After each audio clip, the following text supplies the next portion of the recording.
آپ کو دائیں بائیں دیکھ کر کے وہ جگہ مل جائے گی، آپ اس طرف کھڑے ہو اور اب آپ اس طرح سے نظر اوپر کو اٹھائے اور بیت اللہ کو دیکھیں۔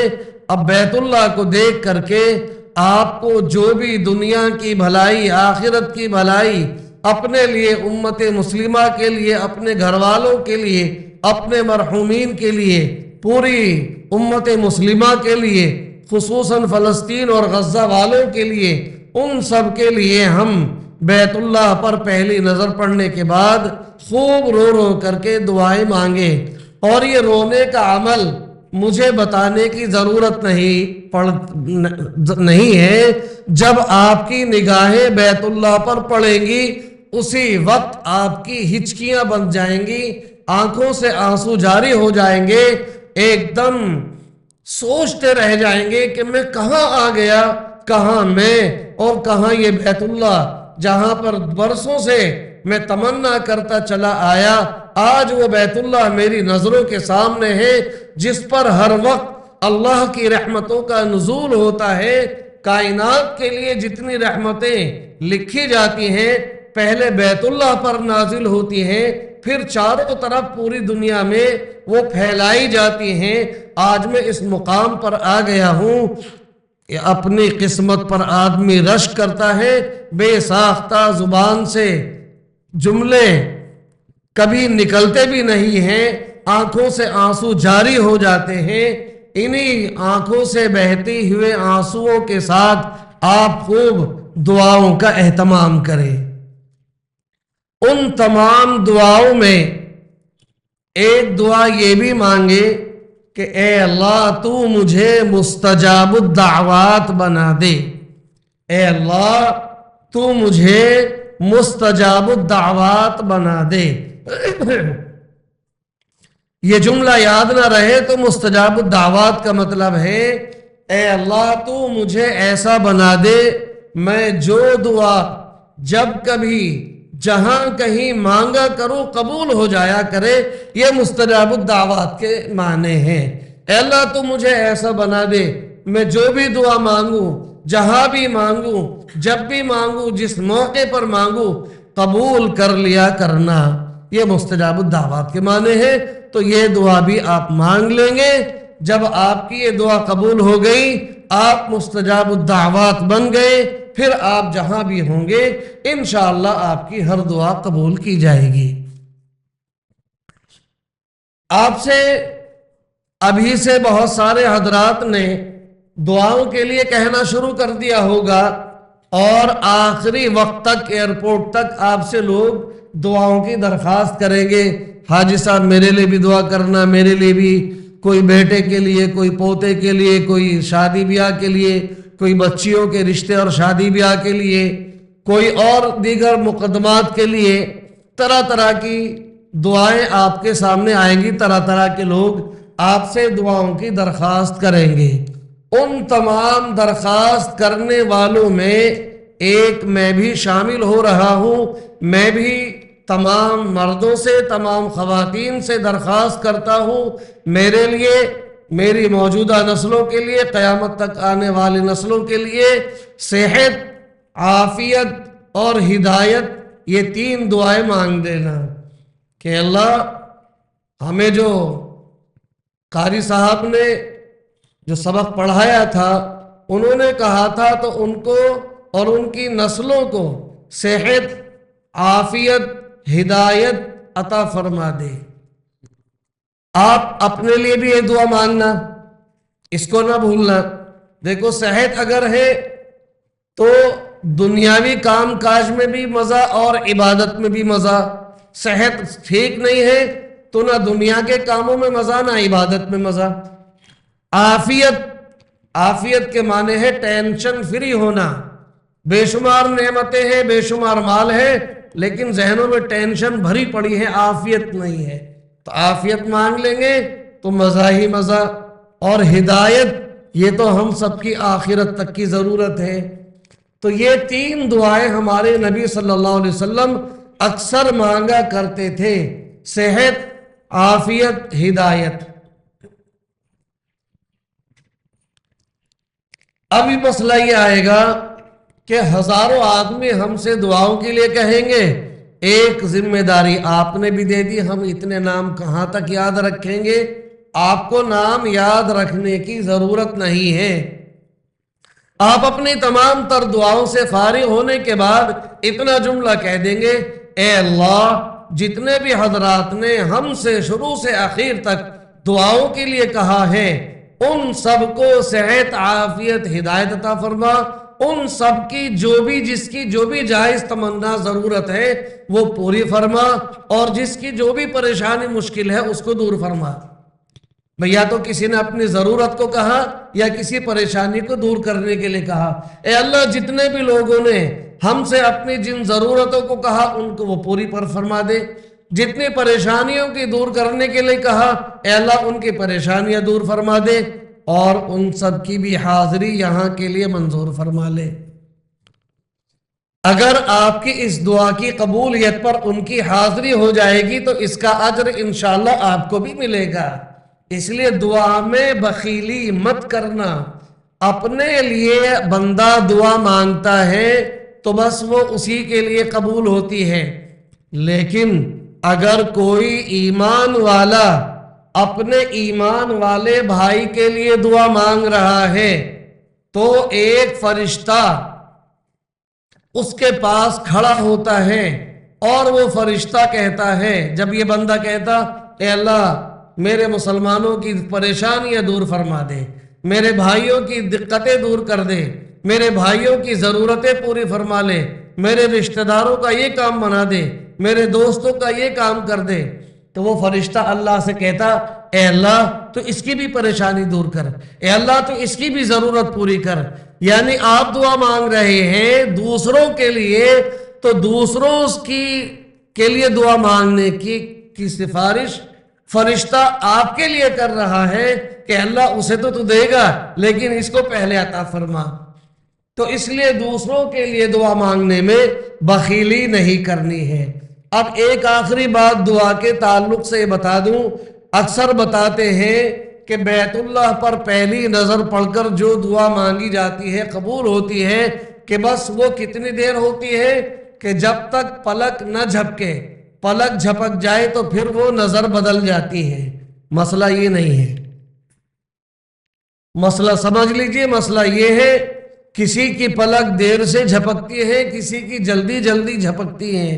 پلک جھپکنے نہ جھپکنے سے نظر کے بدلنے کا حکم نہیں ہے، بلکہ جب تک ہماری توجہ بیت اللہ پر ہے، ہم ادھر ادھر اپنی ان نگاہوں کو پھیر نہیں رہے ہیں، تب تک وہ آپ کی پہلی ہی نظر ایک ہی نظر کہلائے گی، چاہے پلک بار بار جھپک رہی ہو، وہ ایک ہی۔ اور 10 منٹ تک آپ نے دعا مانگی اور اس 10 منٹ میں 1000 مرتبہ پلک جھپکی، تب بھی وہ پہلی ہی نظر کہلائے گی۔ ہاں دعا مانگتے مانگتے ہم یوں ہو گئے تو بیت اللہ سے نظر ہٹ کے ادھر گئی، اب جو آئی اب یہ دوسری نظر کہلائی۔ اوپر نیچے دائیں بائیں جب ہماری توجہ ہو جائے گی وہ نظر دوسری بنے گی۔ جب تک ہم بیت اللہ کو دیکھتے رہیں گے ہماری پہلی ہی نظر کہلائے گی۔ یہ آپ نے اپنے لیے دنیا کی بھلائی، آخرت کی بھلائی اور تمام ایمان والوں کے لیے دعا مانگ لی۔ اپنے ملک کے حالات کے لیے بھی دعا مانگے، اے اللہ ہمارے ملک میں بھی امن و امان عطا فرما، اے اللہ ظالم حکمرانوں سے محفوظ فرما، اے اللہ حکومتیں ایسی عطا فرما جو ہماری خیر خواہ ہوں، بری اور ظالم حکومتوں سے ہمیں نجات عطا کر دے۔ سمجھ گئے آپ؟ جی یہ دعا آپ ضرور مانگے، فلسطین اور غزہ کے لیے بھی مانگے اور اپنے ملک کے لیے بھی مانگے۔ یہ آپ اللہ کے مہمان ہیں، آپ وہاں مانگیں گے انشاءاللہ، تدبیر بھی ہو رہی ہے اور باقی دعاؤں کا اہتمام بھی آپ کریں۔ دعا سے فارغ ہو چکے، اب چلے دعاؤں کا اہتمام کر لیا، اب آپ کو طواف کرنے کے لیے بیت اللہ کے اس کونے کی طرف جانا ہے جہاں سے طواف شروع ہوتا ہے۔ بیت اللہ شریف کے 4 کونے ہیں، پہلا کونا ہے رکن حجر اسود. پہلا کونا رکن حجر اسود. رکن کے معنی کونا، یعنی رکن وہ کونا جدھر حجر اسود پتھر نصب ہے. پہلا کونا رکن حجر اسود، دوسرا کونا رکن عراقی، اور تیسرا کونا رکن شامی، اور چوتھا کونا رکن یمانی. یہ 4 کونے ہیں. تو رکن حجر اسود جو کونا ہے اس کے سامنے ہری بتی جل رہی ہوگی. آپ یہ ہری بتی دیکھ رہے ادھر پلر پہ، اسی طرح سے بتی جلی ہوگی. ہم انشاءاللہ 2 دن بعد وہاں ایک خانہ کعبے کا لکڑی کا ماڈل بنا کے یہاں رکھ کے طواف بھی کرائیں گے. تب آپ کی نشاندہی کے لیے ہم نے یہ بتی لگائی ہے. تو آپ دیکھ لیں گے کہ برآمدے میں جہاں بھی ایسی بتی، ٹھیک ایسی لڑی نہیں ہے، وہ دوسرے ٹائپ کی ہے مگر ہری ہے. جدھر بھی ہری بتی ہے ہمیں اس طرف پہنچنا ہے. جب ہری بتی کے قریب پہنچ جائیں وہاں پہنچ کر ہمیں 5 کام کرنے ہیں. یہ 5 کام توجہ سے یاد کر لیجئے. پہلا کام، جو لبیک ہم نے شروع کیا تھا مدینے سے یا جدہ پہنچنے سے پہلے سے ہوائی جہاز میں یا دلی ایئرپورٹ پہ، وہ لبیک پڑھنا، تلبیہ پڑھنا اب بند ہو جائے گا. پہلا کام کیا ہوگا؟ تلبیہ پڑھنا بند ہو جائے گا. یہ سبق آپ کا اتنا پختہ ہو کہ جب ہم یہاں پریکٹیکل کرائیں گے نا تو یہ کام آپ کو کر کے دکھانا پڑے گا. بولنا ہوگا کہ میں اس کونے پہ آیا، میں نے پہلا کام کر دیا، لبیک پڑھنا بند کر دیا، تلبیہ بند کر دیا. لبیک کو تلبیہ کہتے ہیں. پہلا کام.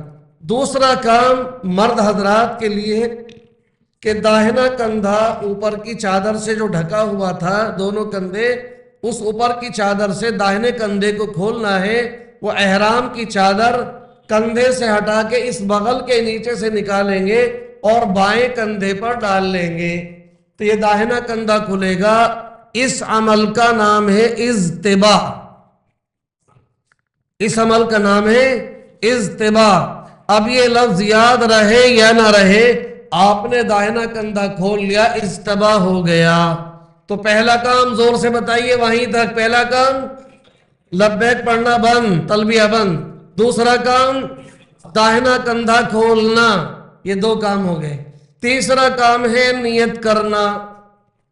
اے اللہ میں طواف کی نیت کرتا ہوں، اے اللہ میں طواف کی نیت کرتی ہوں.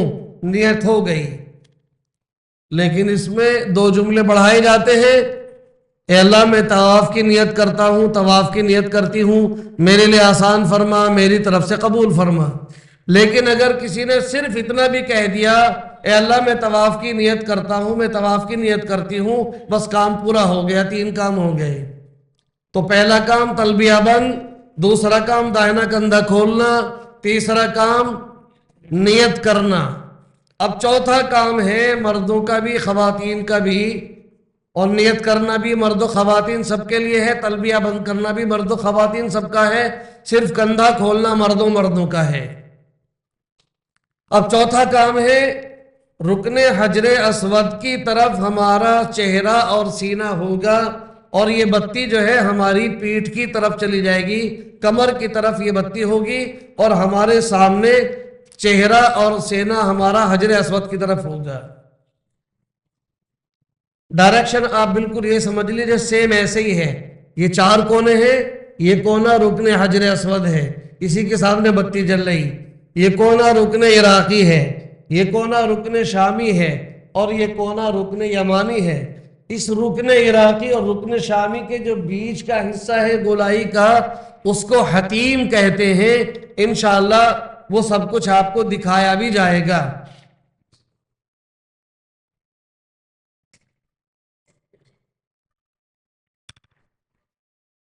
تو اب آپ اپنا چہرہ اور اپنا سینہ رکن حجر اسود کی طرف کر کے اپنے ہاتھ کانوں تک اٹھائیے. اٹھائے سب ہاتھ اٹھا لیجئے. پڑھیے بسم اللہ اللہ اکبر وللہ الحمد چھوڑ دیجیے۔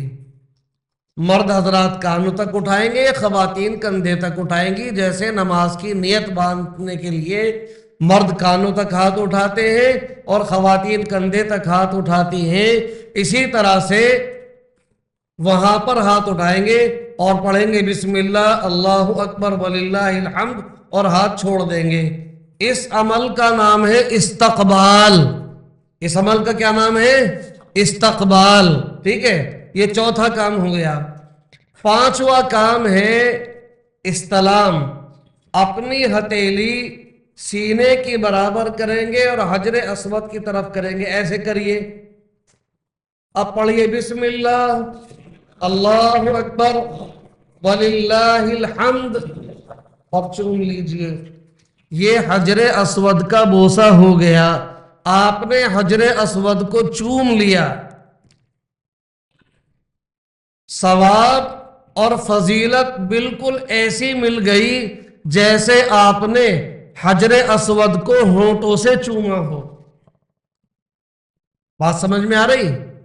نبی اکرم صلی اللہ علیہ وسلم نے حجر اسود کو ہاتھ لگا کر کے چوما ہے۔ نبی اکرم صلی اللہ علیہ وسلم نے حجر اسود کو اپنے ہونٹوں سے بھی چوما ہے۔ نبی اکرم صلی اللہ علیہ وسلم نے حجر اسود پہ چھڑی لگا کر کے اس کو چوما ہے، اور آپ نے دور سے کھڑے ہو کر کے ایسے بسم اللہ اللہ اکبر وللہ الحمد اس طرح کے بعد چوما ہے۔ یہ چاروں طریقے آپ نے پوری امت کو قیامت تک آنے والے انسانوں کی آسانی کے لیے عطا فرما دیے۔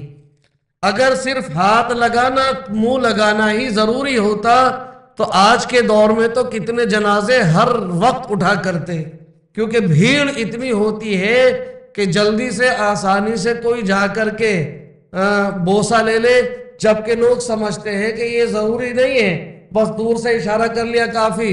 ضروری ہوتا پھر تو سارا ہی مجمع دوڑتا اور وہاں پر لاشیں اٹھا کرتی۔ میرے آقا صلی اللہ علیہ وسلم نے رحم فرمایا، کرم کیا ہمارے اوپر کہ ہمارے لیے اپنے امت کے لیے عمل کو بالکل آسان بنا دیا۔ ہم نے آپ نے دور سے چوما حجر اسود کو، اور کسی شخص نے اسے موقع مل گیا ہونٹوں سے چوم لیا، تو ہونٹوں سے چومنے والے کی فضیلت بڑھ نہیں گئی اور دور سے اشارہ کر کے چومنے والے کی فضیلت کم نہیں ہوئی۔ فضیلت دونوں کی بالکل برابر ہے۔ جب فضیلت بالکل برابر ہے تو مرد و خواتین کو اپنی جان خطرے میں ڈال کر کے وہاں پر زبردستی بوسہ لینے کی کوشش نہ کرے، بلکہ جب سہولت سے کبھی موقع ملے بوسہ لے لے، اور پورے سفر میں نہیں موقع ملا تو آج کے دور میں وہاں پر اتنی بھیڑ کے عالم میں اپنی جان کو اپنے ہاتھ پیروں کو خطرے میں نہ ڈالے۔ چلیے یہ 5 کام ہم نے کر لیے، اب زور سے گنتی گنائیے گا۔ پہلا کام تلبیہ بند کرنا، دوسرا کام کندھا کھولنا، تیسرا کام نیت کرنا، چوتھا کام استقبال، پانچواں کام استلام۔ استلام یعنی حجر اسود کا بوسہ لینا۔ ان 5 کاموں کو کرنے کے بعد اب آپ ادھر گھوم گئے کہ بیت اللہ آپ کے بائیں ہاتھ کی طرف آ گیا، اور اب آپ نے طواف کرنا شروع کر دیے۔ مرد حضرات چونکہ حالت احرام میں ہے اور اس طواف کے بعد سعی بھی کرنی ہے، جس طواف کے بعد سعی کرنی ہو اس طواف کے پہلے 3 چکروں میں مردوں کو ذرا پہلوانوں کی طرح سے اکڑ کے چلنا ہوتا ہے، یہ سنت ہے، اور باقی کے اخیر کے 4 چکر نارمل چلنا ہے۔ خواتین 7 چکر نارمل چلیں گی۔ تو اب آپ چل پڑے تو پہلے 3 چکروں میں ذرا اس طرح سے اکڑ کے چلیں گے، اب بھیڑ اتنی ہے کہ دوڑ تو نہیں پائیں گے، بس اتنی سی ایک نقل کرتے ہوئے چلیں گے، خواتین آپ سے بچھڑ نہیں سکتی کیونکہ وہاں پر بھیڑ بہت زیادہ ہوتی ہے۔ بس اسی نقل کے ساتھ آپ تیسرا کلمہ پڑھتے ہوئے، رمل کرتے ہوئے آپ آئیے، یہاں سے رکن حجر اسود سے رکن عراقی، رکن شامی، رکن یمانی تک تیسرا کلمہ پڑھتے ہوئے چلیں، مرد بھی اور خواتین بھی۔ سبحان اللہ والحمد للہ ولا الہ الا اللہ واللہ اکبر ولا حول ولا قوت الا باللہ العلی العظیم۔ یہ تیسرا کلمہ پڑھتے ہوئے آپ آئے، رکن یمانی پر پہنچ گئے، چوتھے کونے پر۔ جب رکن یمانی پر آئے تو رکن یمانی سے رکن حجر اسود تک آپ پڑھیں گے ربنا آتنا فی الدنیا حسنہ وفی الآخرۃ حسنہ وقنا عذاب النار وادخلنا الجنۃ مع الابرار یا عزیز یا غفار یا رب العالمین۔ جو کتاب گلے میں ڈالنے والی دیں گے اس میں 7 چکر کی الگ الگ دعا بھی ہے، اور یہ ربنا آتنا پوری جو ہم نے آخر تک پڑھی 2 جملے بڑھائے وادخلنا الجنۃ مع الابرار، یہ بھی اس میں لکھا ہوا ہے۔ آپ رکن یمانی سے رکن حجر اسود تک پڑھیں گے، مرد رمل کرتے ہوئے، خواتین نارمل چلتی ہوئی، تیسرا کلمہ پڑھتے ہوئے، اور رکن یمانی سے رکن حجر اسود تک ربنا آتنا پڑھتے ہوئے آپ یہاں رکن حجر اسود پر پہنچ گئے۔ آپ کا ایک چکر مکمل ہو گیا۔ 7 دانوں کی تسبیح جو آپ کے ہاتھ میں ہوگی اس کا ایک دانہ کھینچ دیجئے اوپر نیچے نشانی کے لیے کہ میرا یہ ایک طواف کا چکر پورا ہوا۔ وہ دانہ کب کھینچنا ہے؟ جب چکر پورا ہو جائے۔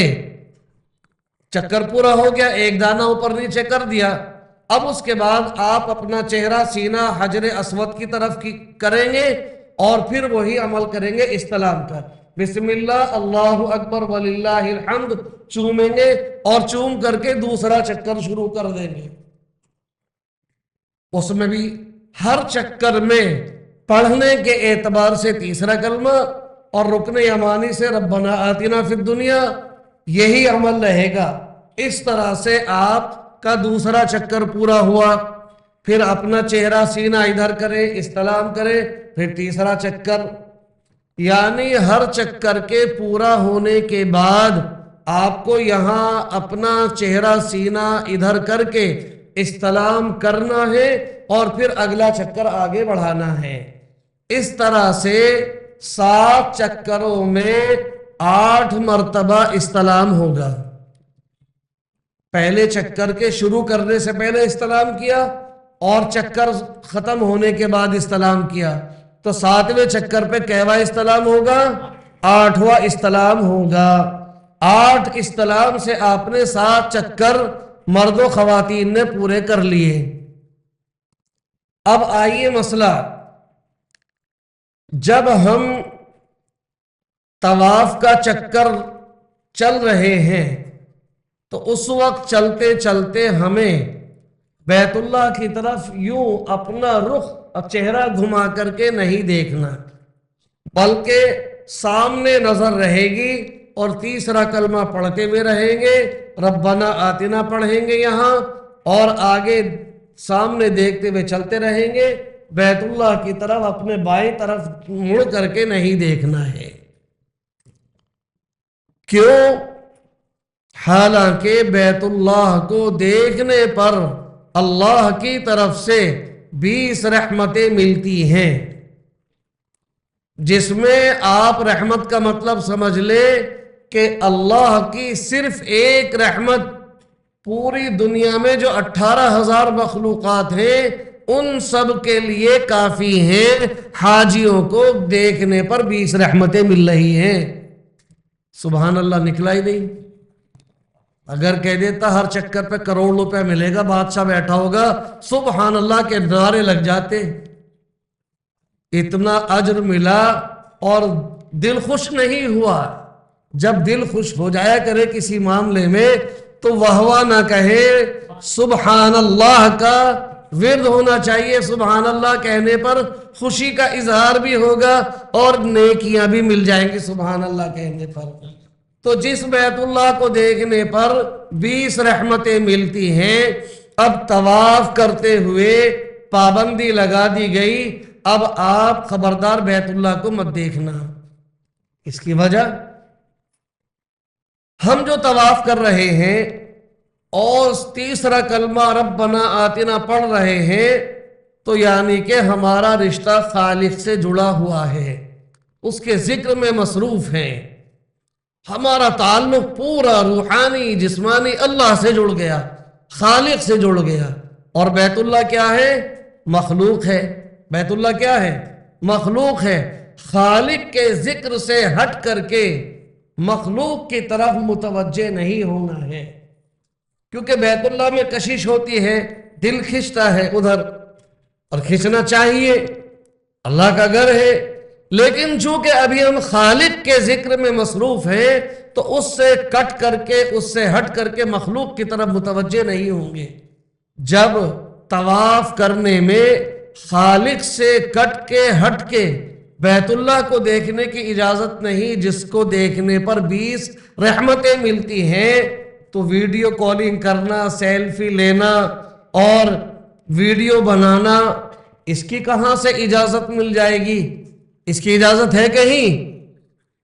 اکثروں کو آپ اپنی انہی سر کی آنکھوں سے دیکھیں گے جا کے، ان کے پورے پورے چکر ویڈیو بنانے میں، سیلفی لینے میں اور ویڈیو کالنگ، دیکھو اماں، دیکھو چاچا، دیکھو نانی، وہ سب دکھاتے ہوئے، نہ انہیں سبحان اللہ سے کوئی مطلب، نہ ربنا سے مطلب، بس وہی دادا، نانی، پھوپھی، خالہ، ان کو پورا چکر دکھا دیا۔ انہیں ثواب تو کیا ملتا، گناہ ملا انہیں کہ ارے جس طواف میں مصروف ہو کر کے ذکر الہی میں مشغول ہو کر کے بیت اللہ کو بھی نہیں دیکھنا ہے، وہاں یہ کمبخت موبائل کہاں سے آ گیا بیچ میں۔ ابھی ایک صاحب نے ویڈیو بھیجی تھی، وہاں پر ہزاروں ہاتھ اٹھے ہوئے ہیں، ہزاروں ہاتھ اٹھے ہوئے ہیں، اس کے نیچے لکھا تھا پہلے زمانے میں ہاتھ اٹھتے تھے دعا مانگنے کے لیے، اب سب کے ہاتھ اٹھے ہوئے، سب کے ہاتھ میں یہ چپل تھے، سب کے ہاتھ بیت اللہ کی تصویر لے رہے ہیں، ویڈیو بنا رہے ہیں، سیلفی لے رہے ہیں اور یہ ویڈیو کالنگ کر رہے ہیں کہ دیکھ لو یہ حال ہے آج کے دور کے مسلمانوں کا۔ دیار غیر میں تو جو کچھ حال تھا ہی، وہاں بیت اللہ میں جا کر کے کیا حال ہے کہ بیت اللہ کو بھی نہیں بخشا، وہاں پر اس میں مصروف ہیں۔ لہذا میرے بھائیوں اور میری بہن بیٹیوں، وہاں جا کر کے جب طواف شروع کرو، موبائل کا سوئچ آف کر کے جیب میں ڈال لینا، اور طواف کے بعد کھولنا۔ جیب میں اس لیے ڈالنا ہے کہ وہ موبائل کی قدم قدم پہ ضرورت بھی پڑتی ہے، حاجی حجن بچھڑ گئے، دونوں پہ موبائل ہونا چاہیے، اس سے رابطہ ہو جاتا ہے، لیکن ابھی طواف کرتے وقت اس کو جیب میں ڈال لیں سوئچ آف کر کے، تاکہ کہیں سے کال آنے پر بھی ہمارا طواف متاثر نہ ہو جائے۔ تو ایک ادب تو یہ سمجھ لیا آپ نے کہ طواف کے لیے چلتے ہوئے بیت اللہ کی طرف نہیں دیکھنا۔ اب جو ہم چکر پورا ہونے پر رکے ہیں اور اس کی بیت اللہ کی طرف چہرہ سینہ کیا ہے، یہ کیوں کیا کہ اب ہمارا طواف کا سلسلہ بند ہے، اب ہم استلام کرنے کے لیے ادھر اپنا چہرہ سینہ کر رہے ہیں۔ اب چوم لیا، اب پھر شروع ہو گیا، اب پھر ہمارا دیکھنا منع ہو گیا ہے۔ ایک کام۔ دوسرا کام، طواف کے ساتوں چکر میں باوضو رہنا ضروری ہے۔ اگر کسی مرد و خواتین کا وضو ٹوٹ گیا تو اب دیکھیں گے، اگر 4 چکر پورے ہونے سے پہلے وضو ٹوٹا،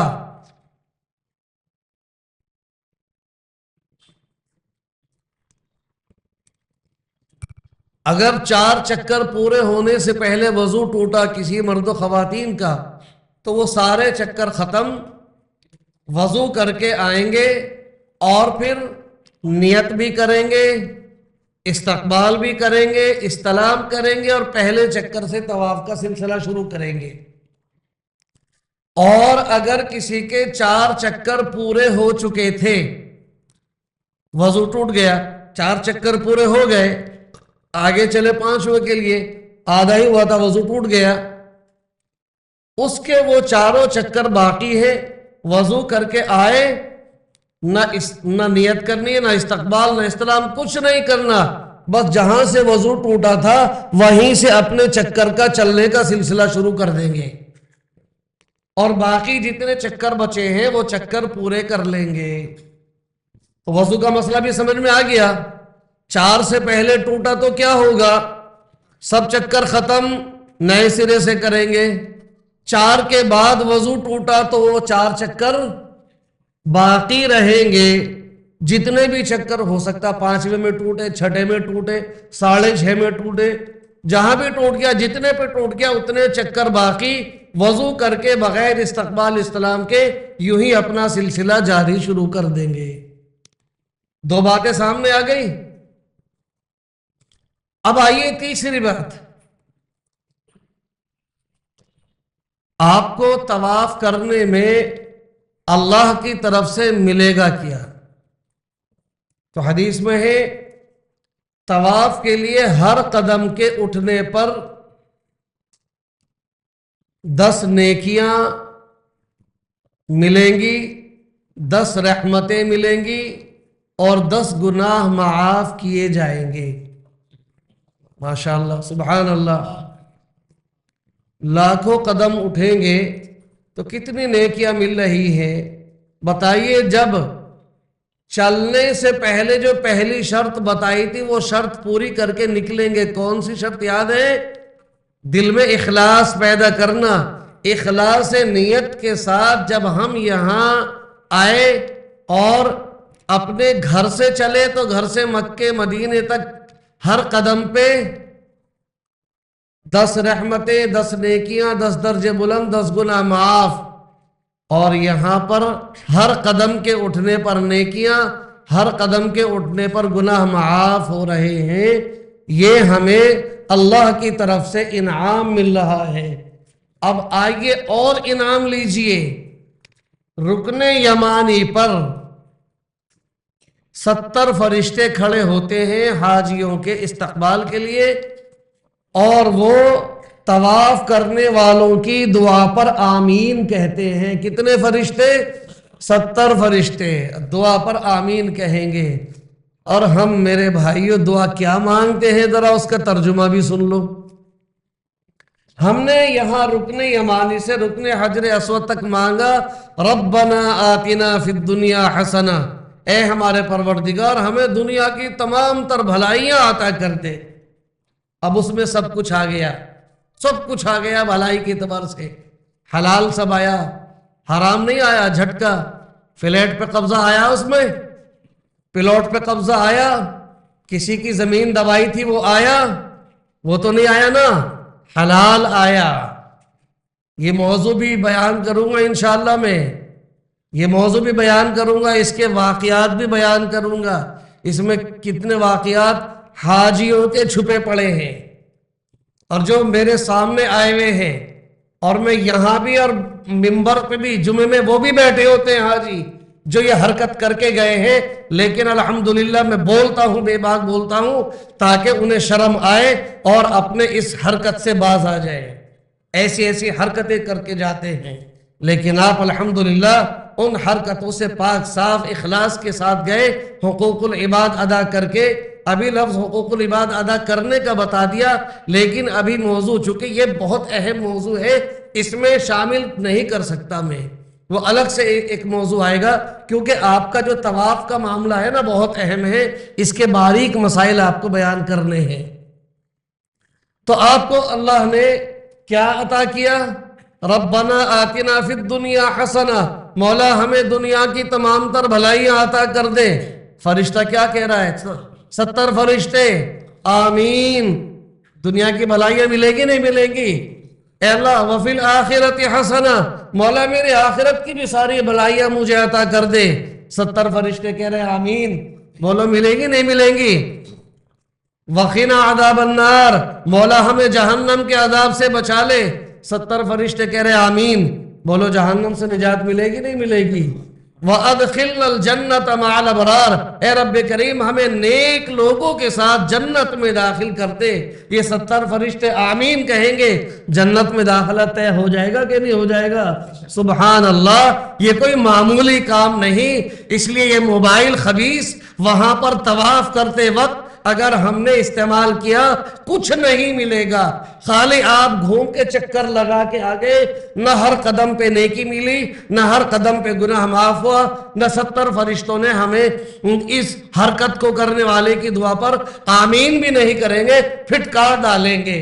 اس لیے بچ کے رہنا، دنیا کچھ بھی کر رہی ہو لیکن ہم نے اس کی خرابی سنی اور وہاں پر ٹھیک عمل کرنے کے فضائل سنے، لہذا ہم مسائل اور فضائل کی روشنی میں عمل کریں گے۔ اللہ سے لینے جا رہے ہیں، وہاں پر اپنے اعمال کو خراب کرنے نہیں جا رہے ہیں۔ کہتے نہیں حاجی، ارے یہ فلاں صاحب حج کرنے سے پہلے تو بڑے ٹھیک تھے، جب سے حج کر کے آئے تو بڑے بگڑ گئے ہیں۔ تو جی یہ کانوں کی سنی کہہ رہا ہوں، کسی اور سے کہی بھی نہیں۔ ارے یہ پہلے تو کم کاٹتا تھا، اب تو بہت کاٹتا ہے۔ یہ حج کی غلطی ہے یا اس کی اپنی ذاتی غلطی ہے؟ اس نے وہاں جا کر کے حج کو صحیح ادا ہی نہیں کیا۔ یہ حاجی تو کیا بنتا، یہ تو بگڑ کر کے آ گیا، حرکتیں تو پھر ویسی ہی کرے گا۔ جب اس نے وہاں بیت اللہ میں غلط حرکتیں کی ہیں، اللہ کو ناراض کرنے والے عمل کیے ہیں، تو یہاں پر کیا خاک نور لے کر کے آئے گا؟ وہ تو دل میں کالا پن اور سیاہی لے کر کے آئے گا، جو اور بگڑے ہوئے اعمال کرے گا، لوگوں کو اور پریشان کرے گا اور ستائے گا۔ لیکن ہم اخلاص نیت سے گئے، حقوق العباد ادا کر کے گئے، اور ہم نے پورے آداب کے ساتھ ہر چیز کو ادا کیا، تو یہ 70 فرشتے ہماری دعا پر آمین کہیں گے۔ ربنا آتنا فی الدنیا حسنہ وفی الآخرۃ حسنہ وقنا عذاب النار وادخلنا الجنۃ مع الابرار یا عزیز یا غفار یا رب العالمین۔ اے اللہ ہمیں دنیا کی بھی بھلائی عطا فرما، آخرت کی بھلائی عطا فرما، جہنم کے عذاب سے بچا، نیک لوگوں کے ساتھ جنت میں داخل فرما۔ یہ 70 فرشتے آمین کہہ رہے ہیں۔ کتنی مرتبہ رکن یمانی سے رکن حجر اسود تک یہ ربنا پڑھی جائے گی، ہر مرتبہ یہ 70 فرشتے آمین کہیں گے۔ سبحان اللہ العظیم۔ تو یہ آپ کی نیکیوں کا عالم ہے اور آپ کی دعاؤں پر 70 فرشتوں کی آمین کا معاملہ ہے۔ اب آئیے، ایک مسئلہ ذہن میں آ سکتا ہے کسی کے، اور اس کی حقیقت معلوم بھی ہونی چاہیے کہ مولوی صاحب یہ تو بتائیے کہ ہم وہاں پر جو پہلے 3 چکر میں پہلوان بنیں گے، اکڑیں گے، یہ کیوں بنیں گے؟ 80 سال کا بوڑھا بھی پہلوان بننا ہے، 90 سال کا 100 سال کا بوڑھا بھی پہلوان اکڑ کے چل رہے ہیں۔ مولوی صاحب قرآن میں تو لکھا وَلَا تَمْشِ فِي الْأَرْضِ مَرَحًا، زمین میں اکڑ کے مت چلو۔ قرآن کہہ رہا ہے وَلَا تَمْشِ فِي الْأَرْضِ مَرَحًا، زمین میں اکڑ کے مت چلو۔ إِنَّكَ لَن تَخْرِقَ الْأَرْضِ، تمہارے اکڑ کے چلنے سے تم زمین پھاڑ نہیں سکتے ہو۔ وَلَن تَبْلُغَ الْجِبَالَ طُولًا، گردن یوں اونچی کر کے چلنے سے تم پہاڑ کی بلندیوں تک نہیں پہنچ پاؤ گے۔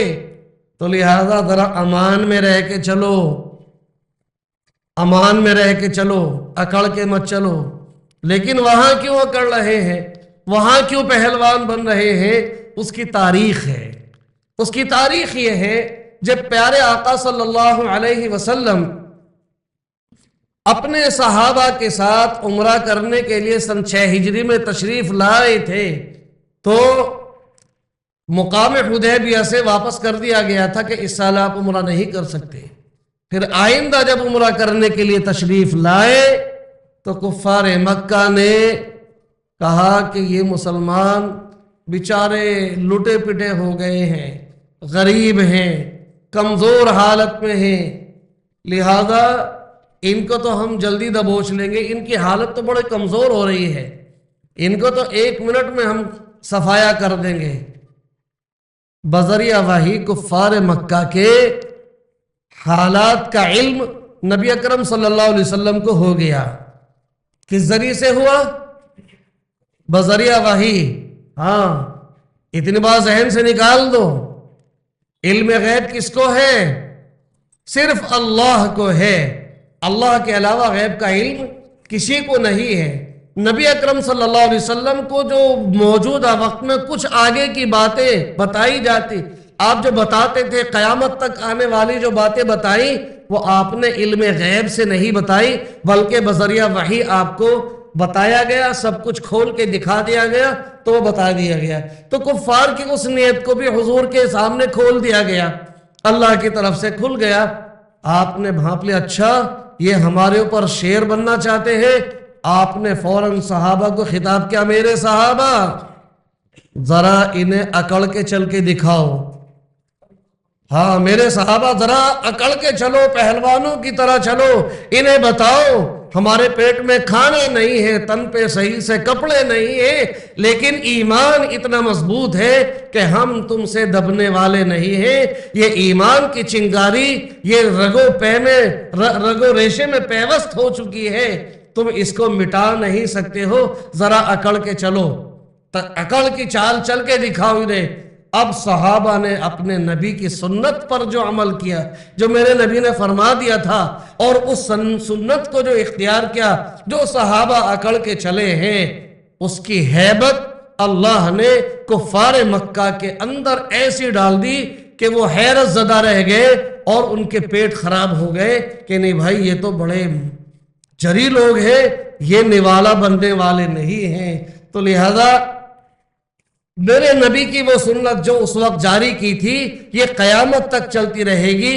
کہیں بھی چلنا ہے انکساری کے ساتھ چلنا ہے، عاجزی کے ساتھ چلنا ہے، لیکن جب طواف عمرے کا کریں گے، جس کے بعد سعی کرنی ہو، تو اس میں پہلے 3 چکروں میں اکڑ کے چلیں گے۔ اب آپ سے کوئی پوچھے گا اکڑ کے کیوں چلتے ہو وہاں؟ اللہ نے تو منع کیا ہے کہ بھئی میرے نبی نے صحابہ کو حکم دیا تھا، اس سنت پر ہم عمل کرتے ہیں، بس یہ تاریخ ہے ہمارے اکڑ کے چلنے کی۔ الحمدللہ ان تمام آداب کی رعایت رکھتے ہوئے آپ نے طواف کے 7 چکر پورے کر لیے، مردوں نے بھی خواتین نے بھی۔ اب ہمارے عمرے کی تکمیل 7 چکروں کے بعد کہاں ہوگی؟ اب ہم آئے مقام ابراہیم کے سامنے۔ مقام ابراہیم کے سامنے آ کر کے، یعنی بالکل پاس تو نہیں جا سکتے، سامنے کا مطلب ہے یہ مقام ابراہیم ہے اور طواف والے وہاں تک ہے، تو آپ گھوم کر کے اخیر میں وہاں پہنچ جائیں گے جہاں پر زیادہ بھیڑ نہ ہو اور طواف والے نہ چل رہے ہوں، اور مقام ابراہیم ہمارے سامنے آ جائے۔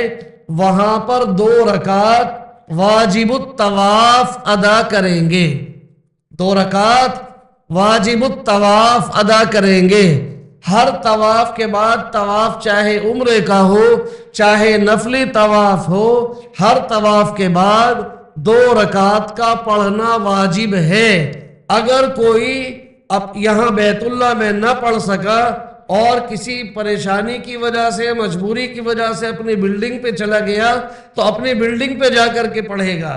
اور اگر کوئی بھول کر کے اپنے ملک ہندوستان آ گیا اور یاد آیا فلاں طواف کے بعد میں نے واجب الطواف نہیں پڑھی تھی، تو اس کو یہاں بھی پڑھنی پڑے گی۔ اس لیے یہ 2 رکعت اتنی اہم ہیں۔ اب 2 رکعت واجب الطواف کہاں پڑھیں گے؟ مقام ابراہیم کے سامنے۔ لیکن بھیڑ کی وجہ سے اگر جگہ مقام ابراہیم کے آس پاس نہ ملی، تو پھر حرم میں جہاں بھی جگہ ملے وہیں پر ان 2 رکعتوں کو ادا کر لے۔